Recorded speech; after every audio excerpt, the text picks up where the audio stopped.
সপ্তাহের বাকি 6টা দিন তো শুধু ঘড়ির কাঁটার পেছনে ছোটা, কাজ, ব্যস্ততা আর এক অদ্ভুত তাড়া। তাই রবিবারের এই সকালটা আমার কাছে ভীষণ দামি। আজকে কোনো অ্যালার্মে ঘুম ভাঙেনি, কোনো তাড়া নেই। তাই জাস্ট শান্তিতে স্নানটা সেরে ফ্রেশ হয়ে নিলাম। স্নানের পর এই যে একটা অদ্ভুত হালকা ভাব, এটাই যেন রবিবারের আসল ম্যাজিক। স্নান শেষে ফেস ওয়াশটা করে নিলাম। এই ফেস ওয়াশ শুধুমাত্র ধুলোবালি ধোয়ার জন্য না, সারা সপ্তাহে যত রাগ, ক্ষোভ, যে স্ট্রেসগুলো জমা হয়েছিল, বিশেষ করে টক্সিক পিপলের দেওয়া, সেগুলো একেবারে ঘষে ঘষে দিয়ে সাফ করে দিচ্ছি। মুখের গ্লো আসুক আর না আসুক, মনের গ্লো কিন্তু 100%। অনেকেই আমাকে জিজ্ঞাসা করে, প্রতিদিন এত ব্যস্ততার মাঝেও নিজের জন্য সময় কী করে বের করো? সত্যি বলতে সময় কিন্তু নিজের থেকে পাওয়া যায় না, নিজের থেকে বের করে নিতে হয়। যেমন আমি এখন স্কিন কেয়ারের প্রথম ধাপটা করছি টোনিং। এটা আমার কাছে শুধুমাত্র স্কিনের যত্ন নয়, এটা একটা মাইন্ডফুলনেস প্র্যাকটিস। প্রতিদিন সকালে এই 10-15 মিনিট যখন আমি আয়নার সামনে বসি, আমার সব চিন্তা দূরে থাকে।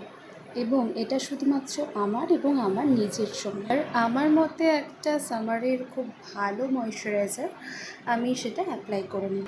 এইগুলোই হলো সেই ছোট ছোট ভালোবাসা নিজের প্রতি। আসলে নিজেকে ভালো না বাসলে চারপাশটা ভালো কী করে রাখা যায় বলো তো? তারপর মোস্ট ইম্পর্ট্যান্ট একটা পার্ট, শীত, গ্রীষ্ম, বর্ষা, আমার এই সানস্ক্রিনটাই ভরসা। আজকের দিনে দাঁড়িয়ে আমাদের জীবনটা বড্ড প্রোডাক্টিভ হয়ে গেছে। আমরা যদি আধ ঘন্টা চুপচাপ বসে থাকি, আমাদের মনে হয় আমরা সময় নষ্ট করছি, একটা অপরাধ বোধ কাজ করা। কিন্তু সত্যি বলতে নিজেকে সময় দেওয়া, একটু থমকে দাঁড়ানো কোনো অপরাধ নয়। একটা গাড়িও যেমন একটানা চললে তার ইঞ্জিনের বিশ্রামের প্রয়োজন হয়, আমাদের মন ও শরীরেও ঠিক তেমনই রিচার্জ হওয়ার দরকার পড়ে। তেমনই আমি আমার লিপসেরও কেয়ার করি এবং বডিরও কেয়ার করি। তাই একমাত্র উইশ কেয়ারকেই আমি বিশেষভাবে ভালোবেসে ফেলেছি। এটা আমার ফার্স্ট টাইম পারচেস, কিন্তু আমি এই কদিনে যা রেজাল্ট পেয়েছি তোমাদের কি বলবো। আজকাল অন্যদের জীবনকে খুশি করে তুলতে গিয়ে, বা বলা ভালো যে পরিবারের সবাইকে ভালো রাখতে গিয়ে, এই ব্যস্ততার মধ্যে দিনের শেষে নিজেদের দিকে তাকানোর সুযোগটাই পাওয়া যায় না। আমরা ভুলে যাই যে একটা খালি কলসি থেকে কিন্তু অন্য কোনো কাউকে জল দেওয়া যায় না। ঠিক তেমনই আপনি যদি নিজের ভেতর থেকে খুশি আর এনার্জেটিক না থাকেন, তবে আপনি আপনার পরিবার বা আপনার কাজকে 100% দিতে পারবেন না।